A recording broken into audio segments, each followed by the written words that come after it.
Monsieur le Président de la 78e session de l'Assemblée générale des Nations unies, Excellences, Monsieur le Secrétaire général de l'Organisation des Nations unies, distinguées personnalités, au nom de son Excellence le capitaine Ibrahim Traoré, président de la transition, chef de l'État, recevez les salutations fraternelles du peuple et du gouvernement du Burkina Faso.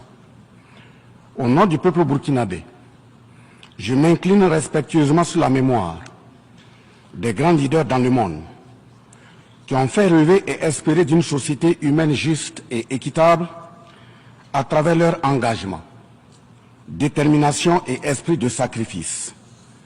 Je cite notamment Fidel Castro de Cuba, Patrice Émeric Lumumba du Congo, Modibo Keïta du Mali, Ruben Unyobé et Félix Moumié du Cameroun, Sylvanus Olympio du Togo, Che Guevara de l'Argentine, Martin Luther King et Malcolm X des États-Unis d'Amérique, Nelson Mandela de l'Afrique du Sud, Jomo Kenyatta du Kenya, Amilcar Cabral de la Guinée-Bissau et des îles Cap-Vert, Marianne Ngouabi du Congo-Brazzaville, le capitaine Noël Isidore Thomas Sankara du Burkina Faso, etc.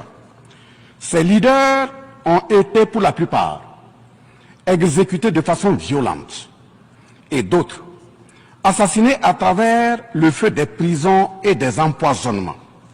Leur seul crime a été pour chacun d'eux l'incarnation des rêves, des ambitions, de l'espoir des peuples meurtris, violés, violentés et pillés. Monsieur le Président, ma présence à cette tribune honorable des Nations Unies, au nom du Burkina Faso, pays des hommes intègres, n'est pas pour ériger des murs de lamentation. Je ne suis non plus pas là pour vous livrer, mais j'ai été plutôt mandaté en sacrifice pour vous dire que le mensonge d'État, l'hypocrisie diplomatique, la boulimie du pouvoir, la recherche effrénée du gain, l'esprit démoniaque de domination et d'exploitation de l'homme par l'homme sont les vrais plaies qui gangrènent notre vivre ensemble et font courir toute la société à sa perte, y compris donc notre organisation, l'ONU. Son Excellence, M. Antonio Guterres, secrétaire général de l'Organisation des Nations Unies, Son Excellence, M.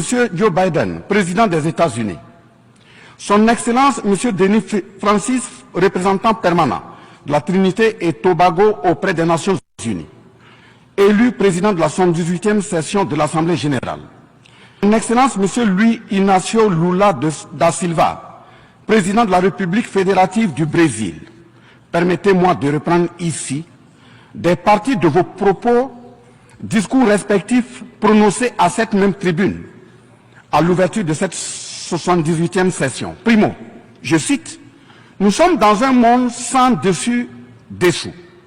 Des cadavres jonchent les plages où des milliardaires se prélassent. » Pour la deuxième personnalité, je cite, « Nous sommes à la croisée des chemins.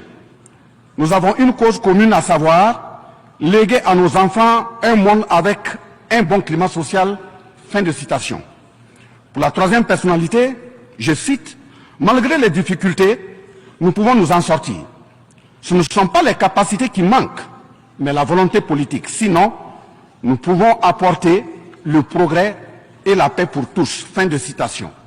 Pour la quatrième personnalité, je cite, « Il y a dissonance entre les discours et les pratiques, les faits. Le Conseil de sécurité de l'ONU est paralysé. L'ONU doit assumer ses fonctions d'un monde solidaire et équitable, conformément aux principes édictés dans la charte. Cela suppose qu'on ait le courage de lutter contre les inégalités. » Fin de citation. La quintessence des expressions de ces quatre autres personnalités signifie clairement que les inégalités dans le monde sont voulues, sinon qu'avec un minimum de courage et de volonté politique, nous pouvons, à défaut de les éradiquer, les améniser à leur congrue expression. En effet, chaque année, les discours pleuvent au même titre que les promesses et engagements. Les preuves de la dissonance entre les discours et les faits sur ces questions de principes contenus dans la charte de l'ONU, dont la justice, l'égalité, la dignité, l'intégrité, le droit à l'autodétermination, la souveraineté des États, l'inviolabilité du territoire et le respect du droit international sont ce qui se passe en Libye, dans le Sahel, précisément sur le Niger, et sur la crise entre la Russie et l'Ukraine. D'abord, en Libye, suite à cette catastrophe diluvienne, des milliers de voix ont été fauchées, des milliers de vies donc ont été fauchées. Pour badigeonner nos consciences de tranquillité transparente, chaque nation se précipite pour présenter sa compassion, sa solidarité. C'est certes pour donner l'impression que nous vivons en société et que nous défendons des valeurs. L'honnêteté intellectuelle le recommande et l'histoire des consciences nous reflète que nous devons présenter nos sincères excuses au peuple libyen pour avoir été, collectivement et individuellement, par passivité condamnable ou par complicité active et inacceptable, aux côtés des bourreaux qui ont été la première catastrophe anthropique en Libye. C'est cette catastrophe qui a mis la Libye à genoux en la saccageant et tuant son guide avant que les eaux de déluge ne viennent l'endeuiller davantage. Et malheureusement, à la tête de cette catastrophe humaine était l'ONU sous la résolution 1970. Et le silence coupable voit la complicité de la CEDEAO et de l'Union africaine. Cette macabre intervention, avec la France de Nicolas Sarkozy en tête, a liquidé le guide libyen, le colonel Muammar Kadhafi, le 20 octobre 2011. Si les condoléances au peuple libyen avaient un minimum de bon sens et sans hypocrisie, cette diplomatie macabre n'aurait jamais lieu autour du cas du Niger pour y créer une Libye bis. Ensuite, pour preuve que les relations internationales sont teintées d'une haute hypocrisie diplomatique, dénudées de conscience, de morale, de dignité, d'intégrité, de justice, donc de paix, ce sont encore les mêmes gesticulations dans un aliment scandaleusement mortifère qui s'agitent comme des fauves autour de leur proie blessée pour la dévorer.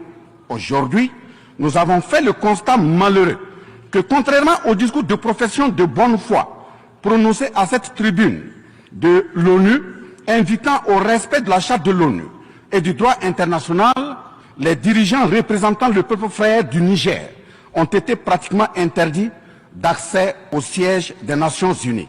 Le Burkina Faso condamne fermement cette manœuvre sordide qui relève de pratiques moyenâgeuses. Cela ne peut évidemment se faire que par des esprits en perte de valeurs essentielles pour toute vie harmonieuse en société. De ce fait, nous renchérissons pour dire que l'ONU ne doit en aucun cas être un instrument dans les mains d'un quelconque pays. Les leaders panafricanistes qui se sont battus pour l'unité africaine, nos grands-parents qui sont tombés dignement sous les balles assassines des colons, les dignes fils africains qui se sont sacrifiés pour l'honneur sur le continent et qui ont lutté férocement contre la traite négrière et le néocolonialisme, ont eu leur sommeil de guerriers perturbé pour avoir entendu qu'une poignée d'enfants égarés de l'Afrique tiennent le Niger, telle une boule de coton, à l'envahisseur afin qu'il y mette le feu. Oui, cher continent africain, une poignée de tes enfants a décidé de t'humilier et de te vilipender à travers le mensonge éhonté d'État, en commençant par le Niger. Par conséquent, je lance un appel vibrant et solennel au peuple sénégalais, béninois, nigérien, ghanéen, tchadien, ivoirien, comorien, bissau-guinéen et tous les peuples d'Afrique à se mobiliser davantage dans la fraternité et la solidarité africaine afin d'éviter que les impérialistes